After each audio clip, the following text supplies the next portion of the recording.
नमस्कार। जय जय राम, जय सिया राम। मेरे प्यारे सभी दर्शकों, आज के इस वीडियो में बहुत ही एक ज़बरदस्त कहानी लेकर के आया हूँ कि सांप को जन्म देने वाली लड़की की कहानी। आखिर ये वाकया कितना परसेंट सही है, कितना गलत है? क्या एक लड़की, क्या एक महिला वास्तव में किसी सांप को जन्म दे सकती? यह कहानी बहुत ही दर्दनाक कहानी है और वास्तव में ऐसी घटनाएं हो सकती है, लेकिन इसके लिए आपको इस कहानी के अंत तक अवश्य ही बने रहेंगे। मुझे पूरा विश्वास है कि यदि आप इस कहानी के अंत तक बने रहेंगे तो अवश्य आपके जीवन में बहुत कुछ ऐसी नई चीज़ें सीखने को ही मिलेगी। इसलिए आप इस वीडियो के अंत तक अवश्य बने रहेंगे। क्या इस बात में कितनी परसेंट सच्चाई है कि सांप को जन्म देने वाली लड़की? अभी तो कुछ दिन पहले ही यह घटना बहुत ही जोरों शोर से जो इंटरनेट पर वायरल हो रही थी, लेकिन जब मैंने इसके बारे में गहराई से अध्ययन किया तो वास्तव में अगर कोई लड़की, कोई महिला अगर क्या सांप को जन्म दे सकती है, अगर दे सकती है तो किस स्थिति में दे सकती है, इसका पूरा का पूरा मैं वाकया मैं सुनाऊंगा। इसलिए आज की इस वीडियो में जो मैं कहानी सुनाऊंगा उस कहानी को ध्यान से सुनिएगा। इस कहानी के माध्यम से अवश्य आज की जो वीडियो है, आज का सारा आपको पोल खुल ही जाएंगे वास्तव में इसमें कितनी हकीकत है। तो एक बार की बात है कि एक लड़की एक गांव में रहती थी। वह बच्ची जब छोटी सी थी तो अपने माँ बाप की एक लाडली सी बेटी थी। उसके माँ बाप जो अपनी बेटी को ना किसी प्रकार की कोई कमी नहीं किए थे, लेकिन हाँ एक चीज जरूर किए थे कि वह अपनी बेटी को संस्कारी बनाया था। बड़ों का मान सम्मान करना, बड़ों की आज्ञा का पालन करना, हर चीज़ को बड़ी ही अच्छे से, बहुत ही बेखूबी से करते थे। साथ ही साथ उसके जो मम्मी पापा थे भगवान को मानने वाले थे, भगवान की भक्ति भाव करने वाले थे। इसलिए यह लड़की भी ठीक वैसे ही अपने मम्मी पापा का सिखाए हुए उन्हीं नियमों पर चलती थी। जैसा वे कहते थे वैसा ही काम करती थी। आज तक उस बच्ची ने कभी किसी की तरफ या कोई भी एक गलत कदम नहीं उठाया था। इसलिए उन माँ बाप को बड़े ही अपनी उस बेटी पर नाज था। लेकिन वास्तव में अगर आज के समय में क्या ऐसी बेटियां होती हैं? होती तो है, लेकिन बहुत कम, गिनी चुनी कहीं एक आध लड़कियां देखने को मिल जाती हैं। लेकिन इस जमाने में फैशन के अनुसार में अधिकतर बच्चियां वही हो जाती हैं जिनका पैर जो है 17 से 18 साल जाते जाते फिसल जाता है और किसी प्यार की मोहमाया के जाल में फंसी जाती। लेकिन यह जो बच्ची ऐसा वैसा कोई गलत कदम उठाती ही नहीं है। वह स्कूल जाती है, कॉलेज जाती है, पढ़ने जाती है, तो भी किसी की तरफ वह अपनी नजरें उठा करके नहीं देखती। वह की जो खूबसूरती थी ना, क्या गजब की खूबसूरती थी, क्या भगवान ने उसे सूरत दिया था। वास्तव में अगर कोई उसकी सूरत तो देखता तो मोहित हो जाता था। उसके पीछे लड़के दीवाने थे, लट्टू के जैसे नाचते थे, लेकिन उसके बावजूद भी किसी लड़की की हिम्मत नहीं हुई कि हाँ उसका रास्ता रोक सके, क्योंकि वो लड़की बहुत ही नेक दिल की थी, साफ सफाई देने वाली थी और बस उसे कुछ प्यार भरी शब्दों से कह करके उसको अपने रास्ते से किनारे कर देती थी। बुद्धिमान भी थी। लेकिन गजब की बात तब हो जाती है कि उसी गांव का एक लड़का, जो मुस्लिम लड़का रहता है, वो लड़का जब इसको देखता है तो वाकई उस लड़के ने इसको देख करके कॉलेज के दिनों में वह मोहित हो जाता है और उसके पीछे पागल हो जाता है। अब तो सोचता है कि जब मैं शादी करूंगा तो इसी के साथ ही करूंगा, मरूंगा तो इसी के साथ ही करूंगा। इसके आगे पीछे इर्द गिर्द घूमना शुरू कर देता है। लेकिन इन सब काम करने के बावजूद भी वो लड़की 1% भी उस लड़के को भाव नहीं देती है। बेचारा वो परेशान हो जाता है, अरे अब तो देख ले, अब तो देख ले, अब तो देख ले। लेकिन लड़की एक बार भी उसे देखती नहीं है और इस तरीके से बेचारा वो लंबे दिनों तक उस लड़की के पीछे रहा, लेकिन उस लड़के ने एक बार भी भाव नहीं दिया। पढ़ाई पूरी हो गई। जब पढ़ाई पूरी हो जाती है तब तो वो लड़की स्कूल कॉलेज जाना भी बंद कर देती है। वह घर पर ही, उस लड़के ने उस लड़की का घर के बारे में पता कराया। अब तो वो उसके घर के इर्द गिर्द चक्कर मारना शुरू कर दिया। और गजब की बात तब हो गई कि वह लड़का उसे रोज जब नहीं देख पाता था तो उसके अंदर की व्याकुलता जो है उसे जीने नहीं दे रही थी, चैन नहीं होने दे रही थी। और एक दिन वह लड़की कुछ दूरी पर उसके घर से भगवान का मंदिर था, भगवान के मंदिर में पूजा पाठ करने के लिए जा रही थी। लेकिन जब वो रास्ते में जा रहे थे उस लड़के ने उसको देखा तो उसके खुशी का ठिकाना न रह गया और वह सोचा कि आज चाहे जो कुछ भी है, आज मेरे को अपना प्यार का इजहार कर ही देना है। मेरे को इतने दिनों तक के बाद वो देखने को मिले, मैं कब तक ऐसे तो मैं मर ही जाऊंगा। अरे यार मेरी दुनिया से चली जाएगी तो मैं तो जीते जी मर जाऊंगा। वो उसको जी जान से चाहता था और इस तरीके से उस लड़के ने उस दिन हिम्मत करके उस लड़की का रास्ता रोका और रास्ते में आ करके कहा, करे तुम इतने दिनों से तुम दिख नहीं रहती, मैं रोज तुम्हारे घर के आसपास आता हूँ लेकिन तुम दिखती नहीं हो, और आज कितने दिनों के बाद जो तुम दिखे हो। देखो मैं कॉलेज के दिनों से तुम्हारा हर तरीके से मैं केयर करता रहा, बिना देखे मेरे को चैन नहीं आता, और तुम इतने दिनों से जो गायब हो गए थे, मैं हर दिन तुम्हारे घर के इर्द गिर्द चक्कर लगाता रहा लेकिन कहीं नज़र नहीं आते थे। आज मैं अपने दिल की बात कहना चाहता हूँ, मैं तुमसे बहुत ही प्यार करता हूँ, मैं तुमको चाहता हूँ, मैं दिल और जान से चाहता हूँ, बस तुम मेरे साथ शादी कर लो, विवाह कर लो, मैं तुम्हारे बिना नहीं रह पाऊंगा। उस लड़की ने कहा, आप मेरे साथ विवाह करना चाहते हैं, अच्छी बात है, प्यार करना कोई बुरी बात नहीं है, लेकिन यह प्यार जो दोनों तरफ से होना चाहिए। आप मुझसे प्यार करते हैं लेकिन मैं आपसे प्यार नहीं करती हूँ, मैं तो आपको जानती तक नहीं हूँ, इसलिए भला मेरा और आपका मिलन कभी नहीं हो सकता।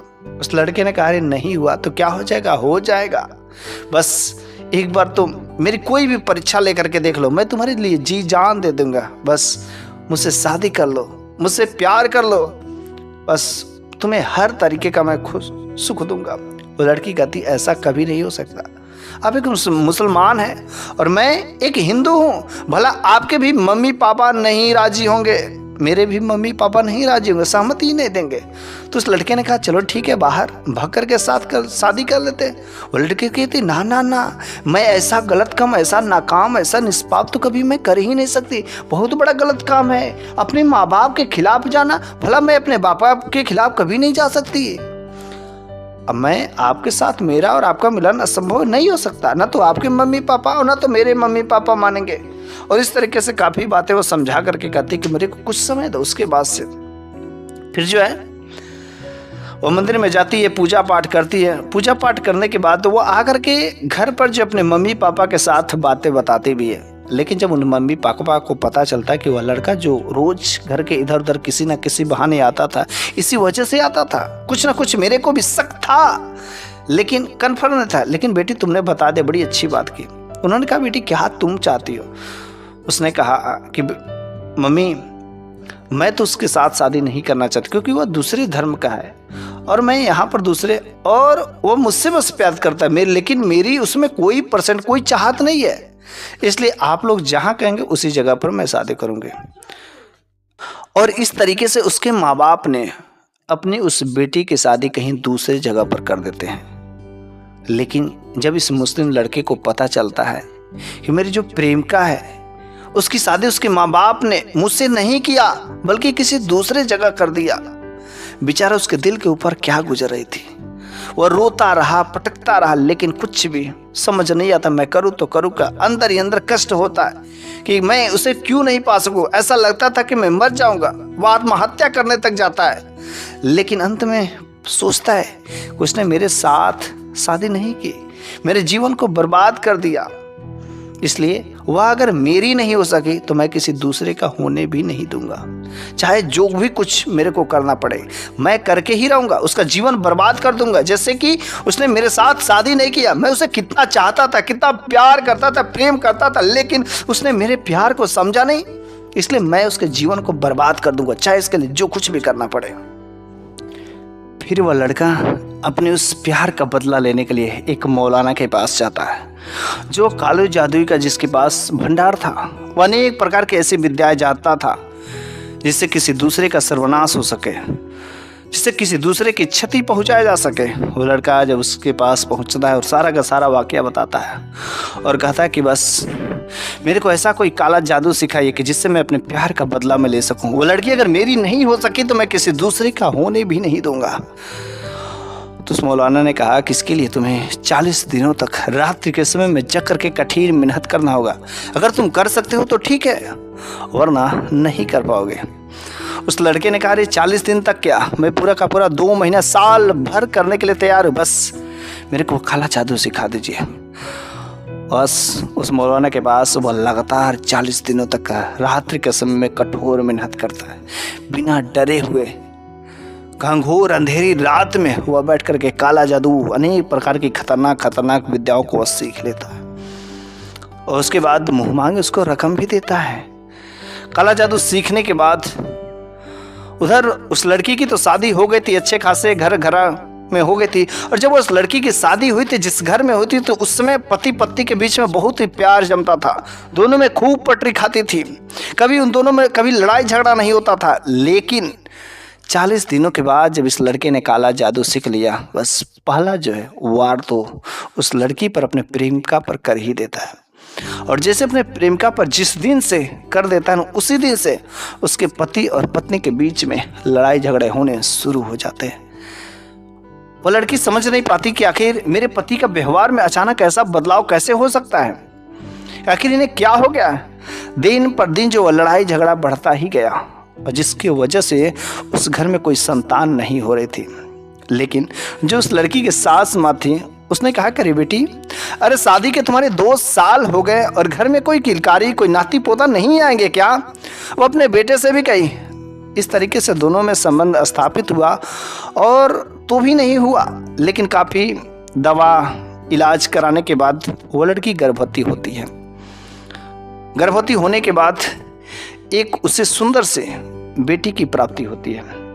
जब बेटी की प्राप्ति होती है तो वह बेटी बहुत ही खूबसूरत थी, छोटी सी बच्ची थी, और उसे अपने गोद में खिलाती थी, दूध पिलाती थी, हर चीज़ जो उसकी देख रेख करती थी।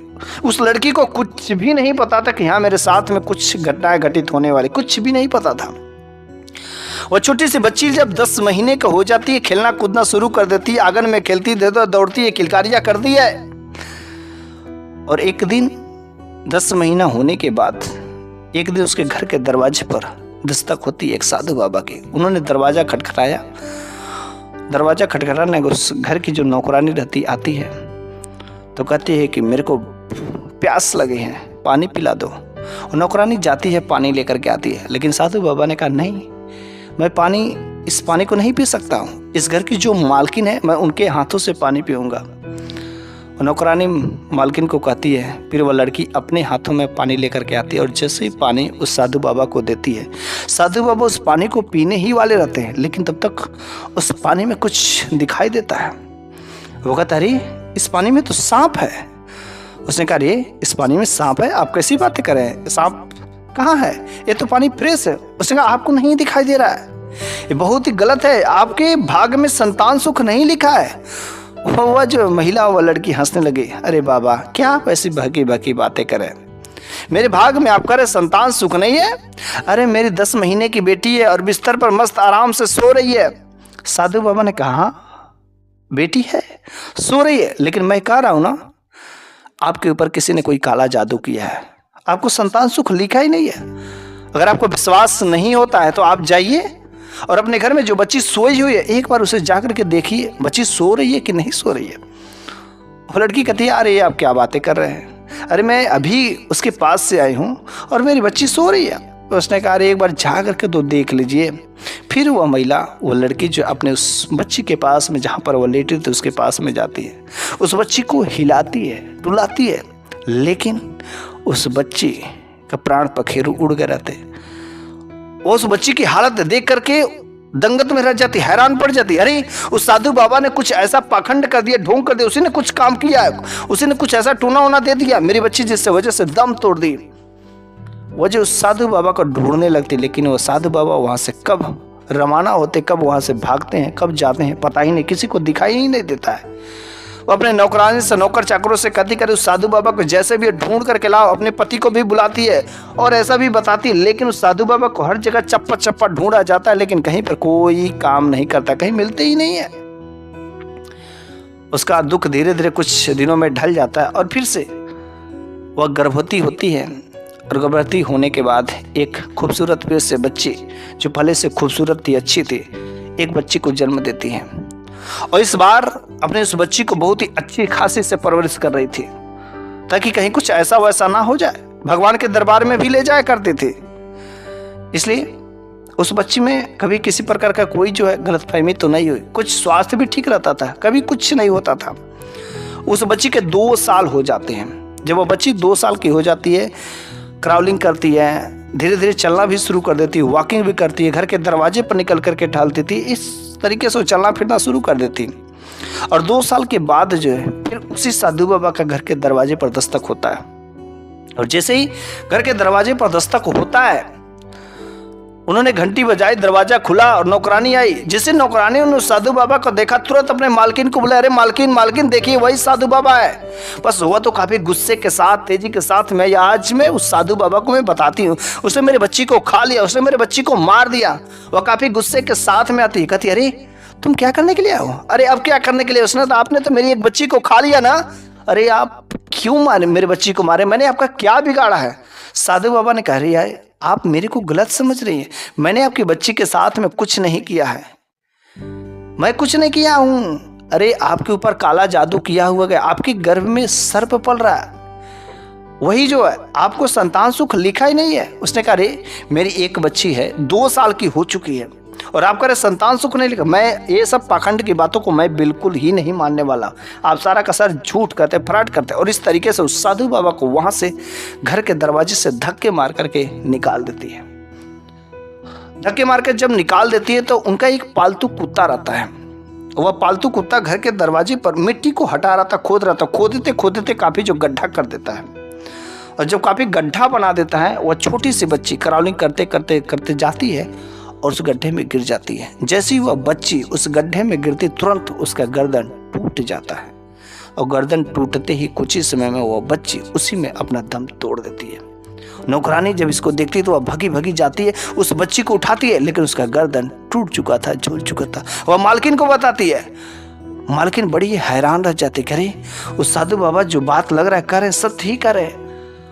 उसे कुछ ना समझ आता है कि अरे उस साधु बाबा को मैं ढूंढूं तो ढूंढूं कैसे, कैसे इसका क्या उपाय होगा। लग रहा है कि वास्तव में मेरे भाग में संतान लिखा ही नहीं और मेरे गर्भ में ऐसा ही लग रहा है कि मेरे साथ में काला जादू किया गया।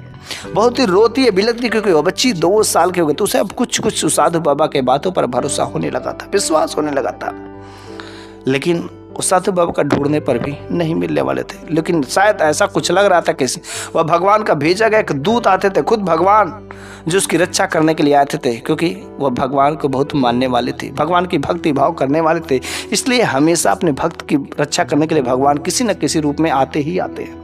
लेकिन वह महिला पूजा पाठ जरूर ही करती थी, भगवान को जरूर मानती थी, लेकिन उस साधु बाबा के बातों पर उसे भरोसा नहीं हो रहा था कि मेरे साथ में क्या कोई काला जादू कर सकता है, क्या कोई टोना टुटका मेरे साथ में कर सकता है। लेकिन अब उसे थोड़ा थोड़ा विश्वास होने लगा था कि यहाँ शायद वह साधु बाबा कह रहे हैं सत्य बात ही है। और फिर से 2 से 3 साल बीतते हैं और एक खूबसूरत बच्ची को जन्म देती है। और वह इस बार प्रण करती कि मैं अपने बच्ची को अपने गोद से कभी अपने से दूर जाने ही नहीं दूंगी, हर तरीके से उसको भगवान के शरण में लगा करके रखूंगी। और वह हमेशा भगवान के दरबार में जब भी पूजा पाठ करने जाती थी तो उसको बच्ची को लेकर जाया करती थी। और वह एक दिन उस छोटी सी बच्ची जो तीसरी बच्ची थी, लगभग जो 2 महीने के आसपास में थी, अपने गोद में लेकर के मंदिर में उस बच्ची को लेकर के जा रही थी। लेकिन तब तक रास्ते में ही एक बड़ा सा चील आता है और उस बच्ची को अपने चोंच में उठा करके लेकर के ऊपर उड़ जाता है। बेचारी वह लड़की, वह मालकिन चिल्लाती रह जाती, करे मेरे बच्ची को कोई बचा लो, मेरे बच्ची को कोई बचा लो, मेरे बच्ची को कोई बचा लो। बल्कि वह चील उस बच्ची को लेकर के ऊपर उड़ती गई और आखिरकार ऊंचाई पर ले जाकर के वह बच्ची को ऊपर से छूट जाती है। इतनी हाइट से गिरने के बाद भला वह बच्ची क्या बच सकती है? और इस तरीके से वह बच्ची गिरते ही दम तोड़ देती है। वो वहीं रास्ते में रोने लगती है, बिलखने लगती है। उसे तो भगवान पर से भरोसा उठने लगता है। लेकिन तभी वहाँ पर जो साधु बाबा का दस्तक हो जाता है, आगमन हो जाता है। वह साधु बाबा कहते हैं कि अरे मैंने तो कहा था कि तुमको संतान सुख नहीं लिखा है। वह तुरंत महिला उस साधु बाबा के चरणों में गिर जाती, कहती कि बाबा जी मुझे माफ़ कर दीजिए, मैं तो आपकी बातों पर विश्वास ही नहीं मानती, तो भरोसा ही नहीं होता था। लेकिन अब मुझे लग गया है कि वास्तव में मेरे भाग्य में लग रहा है कि संतान सुख लिखा ही नहीं है। उसने कहा भाग में लिखा है लेकिन तुम मानती नहीं हो, तुम्हारे ऊपर मैं कह रहा हूँ ना काला जादू कर दिया गया।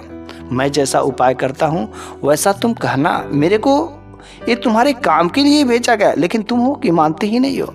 तुम बस मेरी बात मान जाओ, मैं जैसा उपाय करता हूँ वैसा तुम काम करना और बाकी के बारे सारी करो। उसने कहा मेरे को क्या करना होगा? साधु बाबा ने कहा तुम्हारे गर्भ में एक सांप बना करके रखा गया और वही सर्प जो है आपके आने वाले जो बच्चे होते हैं उसको डस लेता है, खा लेता है। लेकिन इसके लिए तुमको इस सर्प से मुक्ति पाना होगा। उसने कहा सर्प से? मेरे गर्भ में सर्प से? भला ऐसे कैसे हो सकता है और मैं इससे मुक्ति कैसे पाऊं? साधु बाबा ने कहा तुम उसको अपने बेटे जैसे मानो और अपने गर्भ पर हाथ रख के कहो कि तुम मेरे बेटे हो, तुम मेरे प्यारे बेटे हो, सुनहरे बेटे हो, मैं तुमको जन्म देना चाहती हूँ, तुम बाहर आ जाओ। और जब तुम ऐसा जो अपने उस गर्भ पर हाथ रख के कहोगे तो वह तुम्हें अपनी माँ मानेगा और उसका साइज धीरे धीरे बढ़ना शुरू कर देगा और बहुत ही भयानक विषैला सर्प होगा। लेकिन जब यह गर्भ से बाहर निकलेगा तो मुझे पूरा विश्वास है, डरने की बात नहीं है, गर्भ से बाहर निकलते ही मरा हुआ निकलेगा, क्योंकि मैं कुछ ऐसा उपाय कर दूंगा, कुछ ऐसा तांत्रिक विद्याएं मैं जानता हूं जिसकी वजह से वह जो है बिल्कुल जिस काम के लिए रखा गया उसका काम सफल नहीं हो पाएगा, क्योंकि अब तुम मान चुकी हो। इसलिए तुम जो है मैं जैसा कहता तो वैसा उपाय करना। और वह लड़की अपने गर्भ पर हाथ रख के जैसा जैसा उस साधु बाबा ने कहा वैसा वैसा काम किया और उधर उस सांप को मारने के लिए उस बाबा ने मंत्रों का उच्चारण करना शुरू कर दिया। ठीक जो 9 महीना तक लगातार कठिन मेहनत करने के बाद, दर्द होने के बाद जो है आखिर एक समय ऐसा आ ही जाता है डिलीवरी करने का। तो उसने अपनी नौकरानी से कहा था कि मेरे गर्भ में एक सर्प पल रहा है, उस सर्प को मैं जन्म देना चाहता हूँ, वह मेरा बेटा है और तुम सब डरने की बात नहीं, घबराने की बात नहीं, जैसे ही निकलेगा उसे मेरे सामने रख देना। वो तो सारा का सारा चीज़ जानते थे कि शायद वह सर्प जीवित नहीं होगा, क्योंकि साधु बाबा ने ऐसा कहा था। और ठीक 9 महीने बाद वह महिला एक सर्प को जन्म देती। इतना विषैला सर्प को देख करके लोग हैरान रह जाते, सारे के सारे गाँव वालों में दंगा मच जाता कि इस महिला ने कैसे एक सर्प को जन्म दिया। वास्तव में यही जो है इस घटने की सच्चाई है। आपके साथ भी कहीं ऐसा वैसा हो सकता है। कोई अगर आपके साथ कुछ काला जादू कर दे तो कुछ भी अनहोनी हो सकती है, क्योंकि काला जादू के आगे डॉक्टर भी हैरान रह जाते, परेशान हो जाते हैं कि आखिर गर्भ में क्या सांप पल सकता है। इस स्थिति में सांप पल सकते हैं। और जब वह महिला उस सांप को जन्म देती है तो वह सांप बिल्कुल मरा हुआ था, कुछ उसमें जान नहीं रहती है, फिर उससे मुक्ति मिल जाती है। साधु बाबा कुछ दिनों के बाद आते हैं तो उसने कहा अरे अब आप मेरे पास क्या करने के लिए आए? अब तो वह सर्प भी का जन्म हो गया, अब कौन सा दुखद समाचार लेकर के आए? साधु बाबा ने कहा देखो अब तुम्हारे पर कोई भी काला जादू नहीं है, अब तुम्हारे जो भी बच्चे होंगे तुम्हारे बच्चे टिकेंगे, अब कोई नहीं मार सकता। लेकिन मैं एक खुशखबरी भी तुम्हारे लिए लेकर के आया। उसने कहा कौन सी खुशखबरी? उसने कहा जिस लड़के ने तुम्हारे साथ में काला जादू किया था, वो लड़का जो बचपन में जब तुम कॉलेज के दिनों में पढ़ती थी तो उसी ने तुम्हारे साथ में काला जादू किया था, क्योंकि वह तुमसे प्यार करता था लेकिन तुमने उसके साथ शादी नहीं की, जिसकी वजह से उस लड़के ने तुम्हारे साथ में काला जादू किया था। उसने कहा वाह मुस्लिम लड़का मेरे साथ में इतना, वह सोच करके हैरान हो जाती है कि वह लड़का ऐसा कैसे कर सकता है। लेकिन उसने पूछा कि आखिर खुशी की बात क्या है? उसने कहा कि जब मैंने तुम्हारे साथ में जो काला जादू किया था उसको नष्ट कर दिया, बर्बाद कर दिया, तो उस लड़के को पता चल गई। और जैसे उस लड़के को पता चल जाती है तो फिर से वह तुम्हारे ऊपर काली विद्याएं चालू करता है, पढ़ता है, लेकिन वह विद्याएं वह बात मेरे को पता चल जाती है। और जैसे काला जादू जो तुम्हारे से ऊपर जो चली थी मैंने उसको वापस कर दिया, और जैसे ही मैंने उसको वापस कर दिया वही एक भयानक विषैला सर्प बन के उस लड़के को जाकर के डस लेता है। वो लड़का तुरंत वहीं पर उसकी मृत्यु हो गई है। और अब तुम्हें किसी भी प्रकार की कोई डरने की बात नहीं है, क्योंकि अब तुम फ्री हो, बिल्कुल स्वतंत्र हो। तुम्हारे अब संतान जो भी होंगे बचेंगे, जीवित रहेंगे और तुमको संतान सुख भी मिलेगा। इसलिए हमेशा हम सभी को कुछ ऐसी भी चीज़ें होती जो दैवी शक्तियाँ होती, जो नकारात्मक शक्तियाँ होती, बहुत ही ऐसी अनहोनी कर देती है जिसके वजह से हमारा पूरा का पूरा जीवन बर्बाद हो जाता है। हमारे गांव में, हमारे समाज में ऐसे कुछ लोग होते हैं जिनके नीयत में खोट होता है। सब पर तो हम लोग आंख बंद करके भरोसा नहीं कर सकते हैं। इसलिए हमें किसी पराये मर्द, किसी पराये पुरुष या किसी पराये व्यक्ति से कभी जो मेल जोल नहीं करना चाहिए। कौन किसके विचार में क्या बातें चल रही है मुझे नहीं पता होता है। हमेशा कभी भी आप इन चीज़ों को करें तो हमेशा सावधानी से और भगवान की भक्ति भाव करें। पूजा पाठ अवश्य ही करना चाहिए, क्योंकि यदि आप भगवान की भक्ति भाव करते रहेंगे तो भगवान किसी न किसी रूप में आपको आकर के सहायता करेंगे ही करेंगे। जैसे कि वह महिला जो भगवान की पूजा पाठ करने के लिए और भगवान का ऐसा भेजा गया वह साधु बाबा जो खुद आकर के उस महिला की रक्षा करते थे और बताते थे, लेकिन उसे तो विश्वास ही नहीं होता था। इसलिए हम सभी को भगवान पर भरोसा करें। अगर भगवान पर भरोसा करेंगे तो हमेशा वह हमारे साथ में रहेंगे और कोई भी अनहोनी घटना नहीं हो सकती। बस आज की यह कहानी तो यहीं पर समाप्त हो जाती है, लेकिन अगले वीडियो में फिर से मैं एक नई शानदार कहानी के साथ लेकर के हाजिर हूँगा। तब तक के लिए धन्यवाद।